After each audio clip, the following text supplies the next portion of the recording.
කොනිචිවා. අද පෙබරවාරි මාසයේ 8 වෙනිදා ඉරිදා දවසක්. සෙනසුරාදා රෑ ඉඳලා අපිට හිම වැටෙන්න පටන් ගත්තා. උදේ ඇහැරෙනකොට මේ විදියට මුළු පරිසරයම සුදු පාටින් වැහිලා තිබුණා. හරිම ලස්සනයි. අද ඉරිදා දවසක් නිසා බබයි හස්බන්ඩ්යි ගෙදර. ඒත් මම අද ගෙදර ඉඳලා වැඩ කරන දවසක්. මේ වගේ ලස්සන දවසක් වැඩ වැටුනම ටිකක් දුකයි. පවුලේ අයත් එක්ක එකට ඉඳගෙන ඒ දවස ගෙවන්න තිබුණා නම් කියලා හිතෙනවා.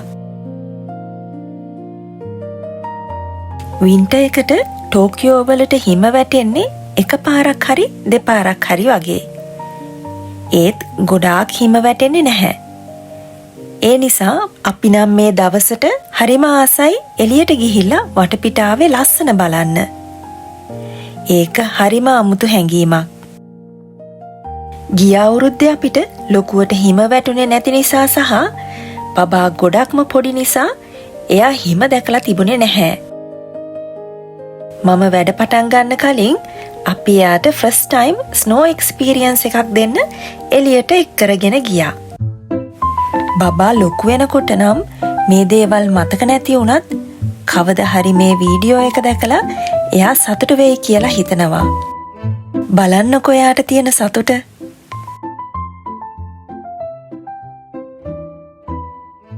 එළිය සීතල වැඩි නිසා අපි ඉක්මනටම එයාව ගෙදර එක්කගෙන ගියා. හැබැයි ටික වෙලාවකින් මේ වගේ ගොඩාක් හිම වැටෙන්න පටන් ගත්තා.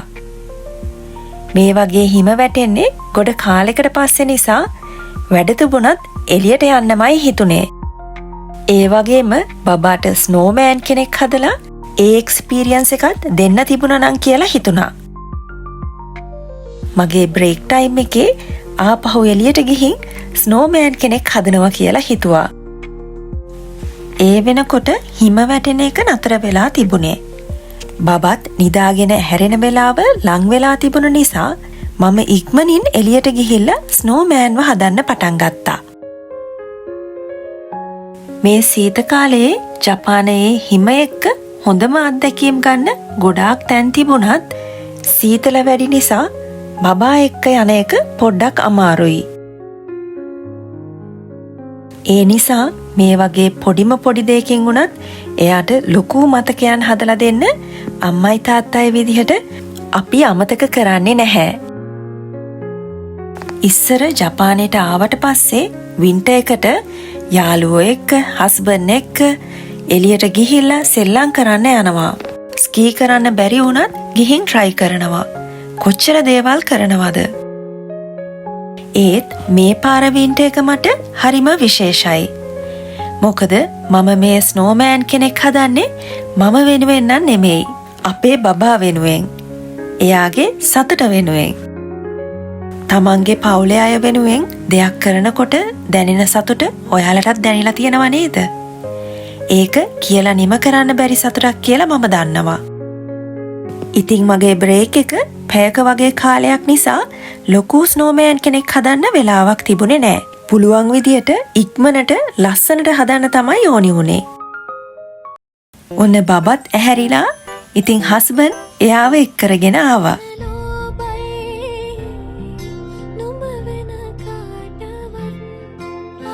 බලන්න එයාට කොච්චර සතුටුයිද කියලා. මේ වගේ මතක ඉතුරු කරොත් දවසක මේ වීඩියෝස් දැකලා ගොඩාක් සතුටු වෙයි කියලා හිතනවා. මොකද අපිට අන්තිමට ඉතුරු වෙන්නේ මේ මතක විතරමයි.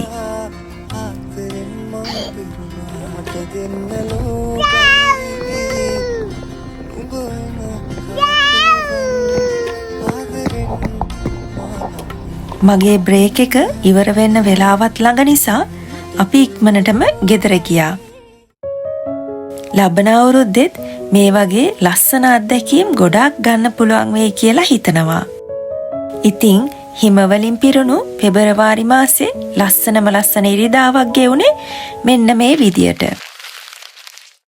එහෙනම් අපි අනිත් ඉරිදා කොහෙද අපි ගියේ කියලා බලමු. මේ සතිය එච්චර සීතල නැති නිසා අපි අද එළියට ගියා. පොඩි කාලේ අපි බලපු ලස්සනම ලස්සන කාටුන් කැරක්ටර් එකක් ඉන්න මියුසියම් එකකට තමයි අපි ගියේ. ඒ තමයි ටෝකියෝ වල තියෙන ස්නූපි මියුසියම් එක. අපි මේකට යන්න හිතුවේ බබා හරිම ආසයි බව්වන්ට. මේ මියුසියම් එක අපිට ටිකක් ළඟයි වගේම බබාට එහෙම හෙදුවලා පැනලා සෙල්ලම් කරන්නත් පුළුවන්. පෙබරවාරි මාසේ වැලන්ටයින් නිසා ඒ තීම් එකට ඩෙකරේෂන් කරලා තිබ්බා.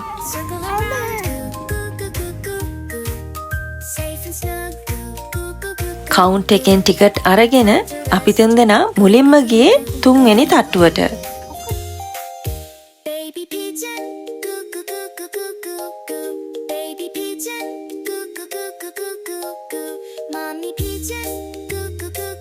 ජපානයේ මේ ස්නූපි කියන කැරක්ටර් එක හරිම ප්‍රසිද්ධයි. ස්නූපි කියන්නේ පීනට් කියන කොමික් එකේ කැරක්ටර් එකක්. ඒක 1950 දී චාල්ස් ෂෝල්ස් කියන ආටිස්ට් කෙනෙක් තමයි අඳින්න පටන් අරන් තියෙන්නේ. ලෝකෙ පුරාම ස්නූපි ෆෑන්ස්ලා ඉන්නවා.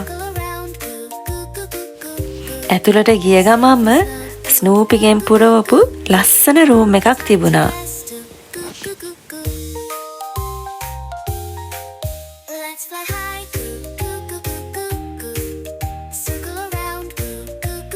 ඔයාලා මේ දකින්නේ ජැපනීස් විදියට ඇඳපු ස්නූපි වගේම ඒකේ අනිත් කැරක්ටර්ස් ටික.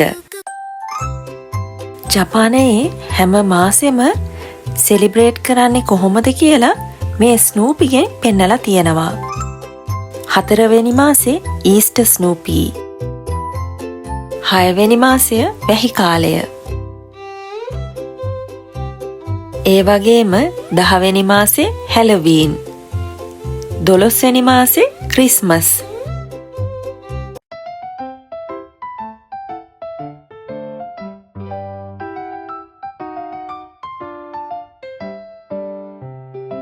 ස්නූපි කියන්නේ මගේ ළමා කාලයේ මතකයන්. ඔයාලටත් මේවා දකිනකොට මතක් වෙනවා ඇති මේ කැරක්ටර් එක. ස්නූපි ඉස්සර මුලින්ම ප්‍රසිද්ධ වුණේ කොමික් චරිතයක් විදිහට. ඊට පස්සේ තමයි කාටුන් චරිතයක් විදිහට මුළු ලෝකෙම ප්‍රසිද්ධ වුණේ. චාර්ලි බ්‍රවුන්, ලීනස්, ලූසි මතකද ඔයාලට ඒ කැරක්ටර්ස්?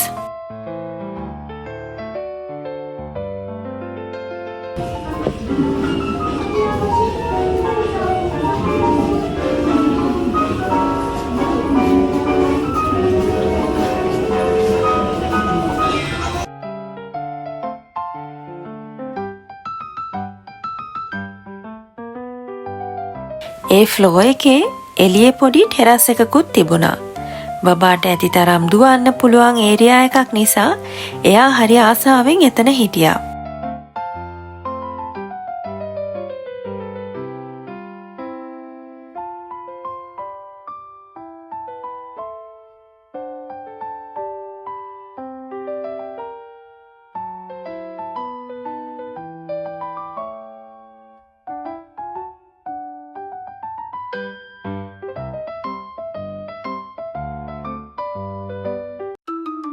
ඊට පස්සේ අපි එතන පොඩ්ඩක් ඉඳලා සෙකන්ඩ් ෆ්ලෝ එකට ගියා.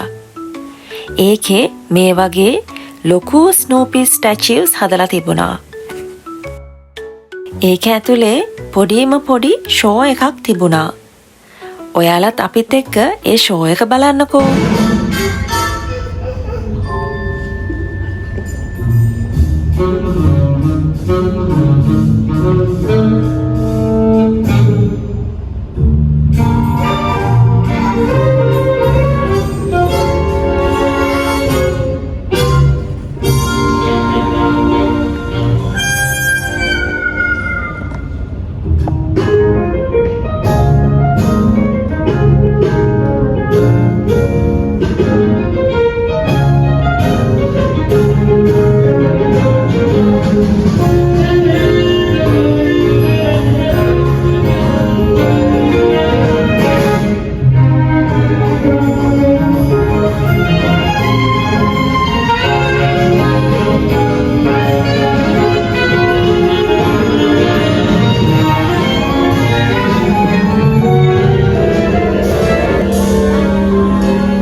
කොහොමද ඒ ෂෝ එක? ලස්සනයි නේද? එතනින් එළියට එනකොට ස්නූපී කියන බලු පැටියාව ඇයි මෙච්චර විශේෂ? ස්නූපී කියන කැරක්ටර් එක ඇයි හැදුනේ කියන විස්තර ලියලා තිබුණා.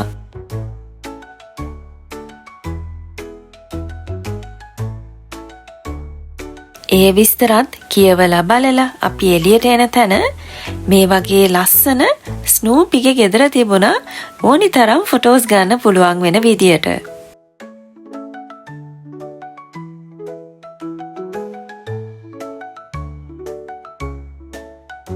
බබත් එක්ක නම් අපි තුන්දෙනා එකට ඉඳලා ෆොටෝස් ගන්න බැරි වුණා. එතනම මේ වගේ නෝට් එකක් ලියලා අලවලා යන්න පුළුවන් වෝල් එකක් හදලා තිබුණ නිසා මටත් හිතුණා මොනවා හරි දෙයක් ලියලා යන්න.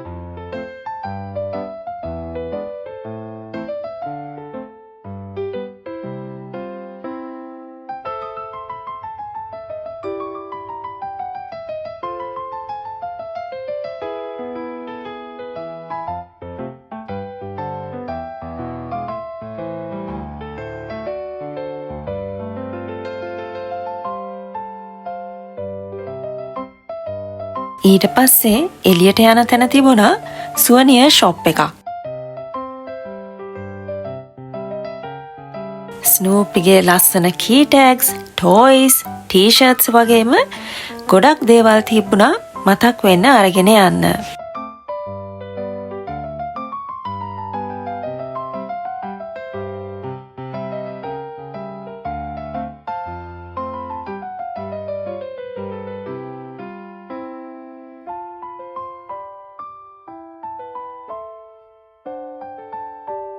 අපි මේ ෂොප් එකත් පාස් කරගෙන ස්නූපි මියුසියම් එකෙන් එළියට ආවා.